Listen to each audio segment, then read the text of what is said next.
Hello everyone and welcome back. In this video we're going to be talking about the brand new Arcane Journal, the WAR of SETTRAS FURY. I had to separate them into multiple videos because different races are being covered, and I figured that's probably going to be the best thing. You might be interested in one thing, you might be interested in the other.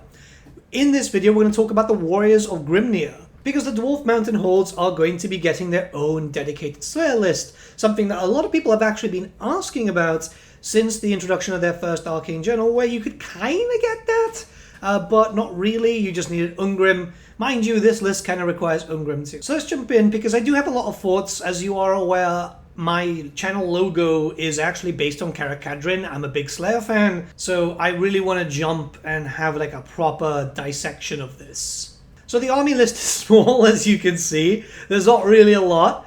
Characters, you've got Ungrim that you can take in. In fact, you're kind of heavily incentivized to bring him.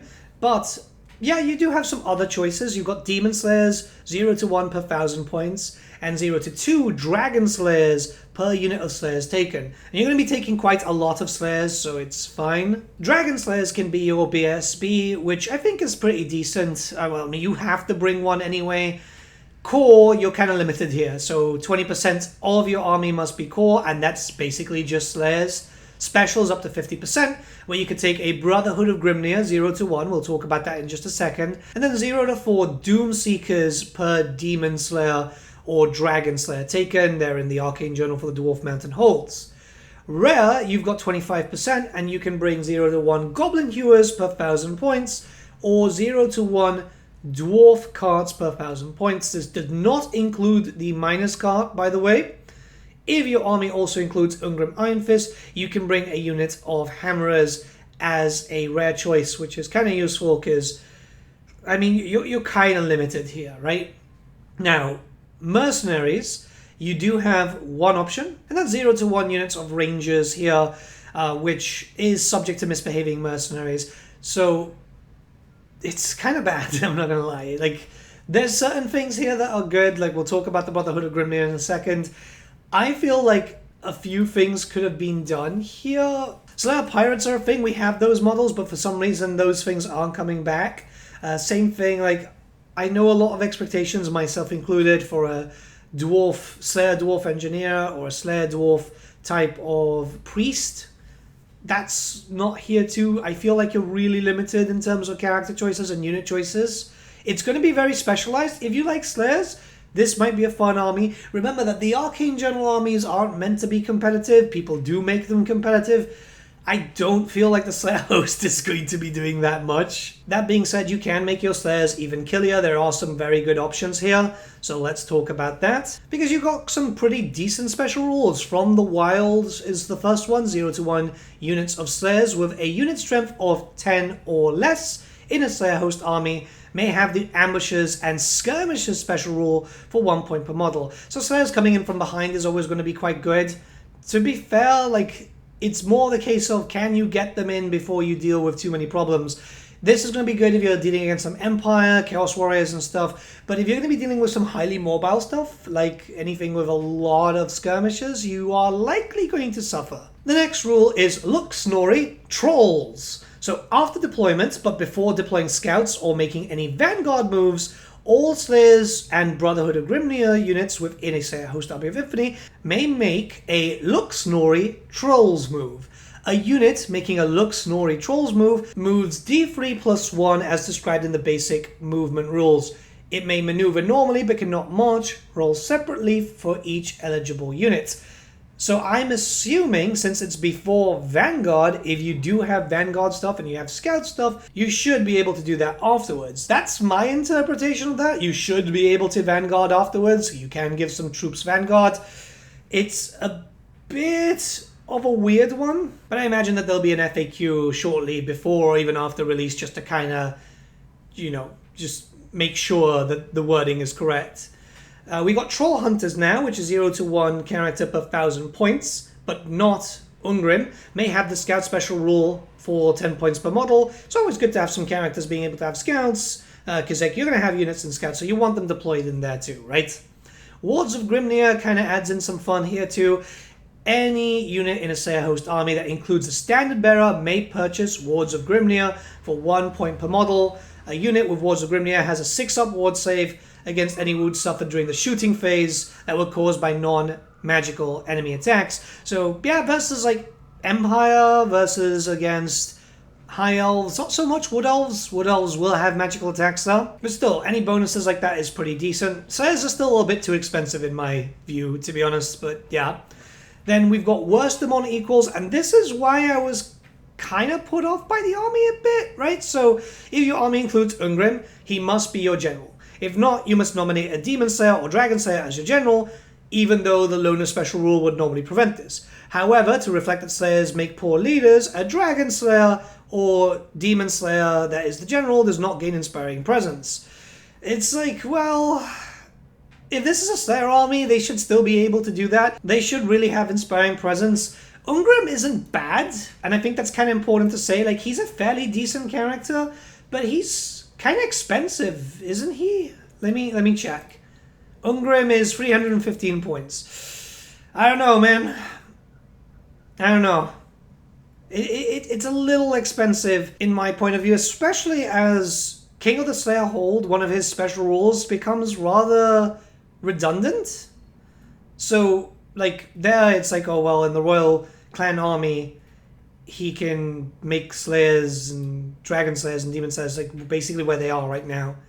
I mean, he still gets the whole thing about immune to psychology and unbreakable for the Hammerers, but it's important to keep in mind that in a lot of cases, you can make some pretty tasty characters by just making them yourself, right? Like the Demon Slayer or the Dragon Slayer.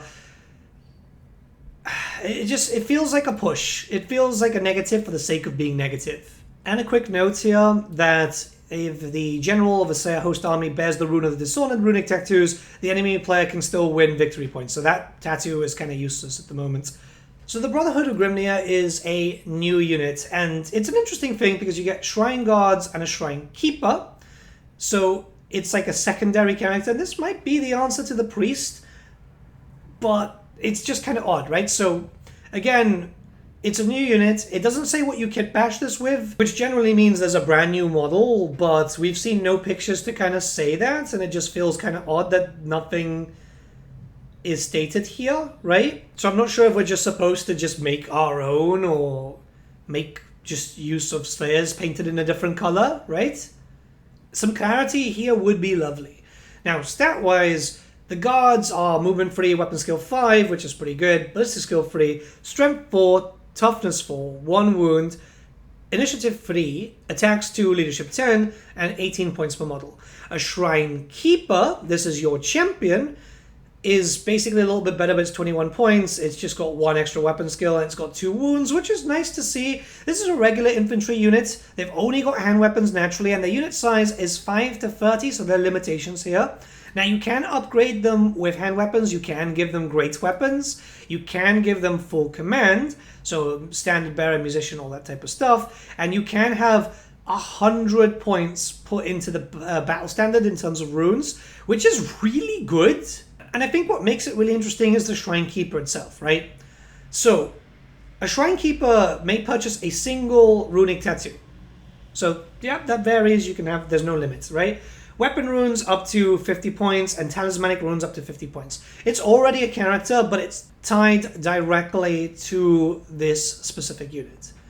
You've got some special rules, so Blessing of Grimnir, we'll talk about that in a second. Close Order, Death Blow, Gromrill weapons, Hatred Orcs and Goblins, Immune to Psychology, Loner, Magical Resistance, -2, Motley Crew, Resolute, Slayer, and Unbreakable. It's some pretty decent rules, and the stat line isn't bad at all. The Blessings of Grimnir basically making him a Dispel Wizard, which is nice, right? So a model with a special rule may be nominated to attempt a Wizardly Dispel, as if it were a wizard. However, unlike regular wizards, a Shrine Keeper does not have a level of wizardry to determine their Dispel range or modify their Dispel rolls. Instead, a Shrine Keeper has a Dispel range of 21 inches and has a +1 modifier. Again, not bad, but I feel like it would have been good just to have a priest in its own right. And obviously them being Slayers means that they always wound on a 4+, which is pretty damn decent. But it doesn't really bring a lot to the table, I'm not gonna lie. The Slayer priest thing is cool, but it's not really a priest. Okay, so now we have to actually talk about what's kind of lacking here. Because I feel like a lot of stuff could have been added in to make this army a little bit better. So we're just going to talk about the army roster again. Slayer Pirates were definitely something that could have been added in as another core unit just to give you essentially just Slayers with guns, right? That would have been very, very useful to have just some sort of shooting. Same thing. Why is there no Slayer Engineer? The model for Malachi McCason could have been used, as that was removed off the Goblin Hewer, right? And it's just no problem. And people would say, well, you know, that's Malachi. I mean, they're reselling Belagar without actually calling it Belagar. He's also was used in Age of Sigmar to be a dispossessed Warden King or something like that, right? So it would have been good to have an engineer for just war machines. Sure, there's only one war machine, but I feel like we could have just had Slayers as crew for another war machine. It's something that we know exists in lore. Cannons, maybe mortars, and that's it. Just to kind of have something to help out. If not, it just kind of feels a little bit empty.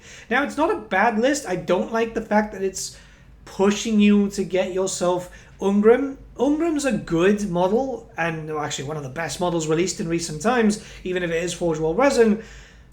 But you need the option. You should have the option to just have a generic Slayer Lord as your general. I didn't mention this earlier, because obviously Inspiring Presence is more for leadership and stuff. They could have retooled that to give it something else just for the Slayers, right?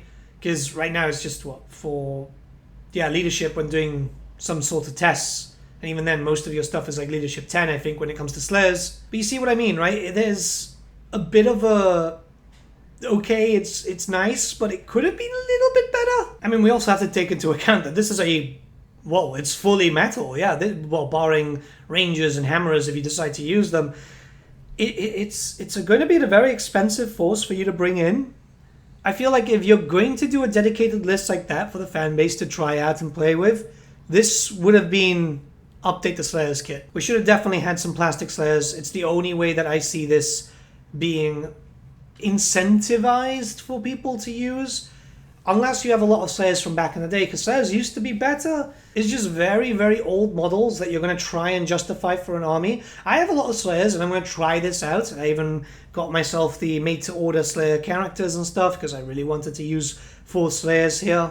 But I don't know how popular this list is going to be. I don't think it's going to be very, very popular, barring like the meme lists.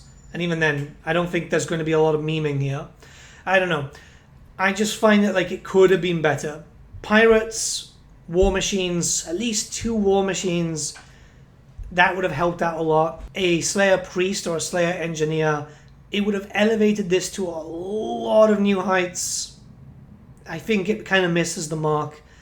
It's a bit of a shame because so far a lot of Arcane Journals, barring the most recent ones, have been fantastic. But I still think it's because right now they're just trying to flesh out stuff with the eventual wait for like Kislev. And who knows, maybe even like bringing back one of the legacy armies. But let me know what you guys think in the comments below. Let's start a bit of a discussion, and I'll see you all again very, very soon. It's just 2 videos today. I'm like still recovering from the flu. It's gonna be kind of brutal, I'm not gonna lie. See you guys.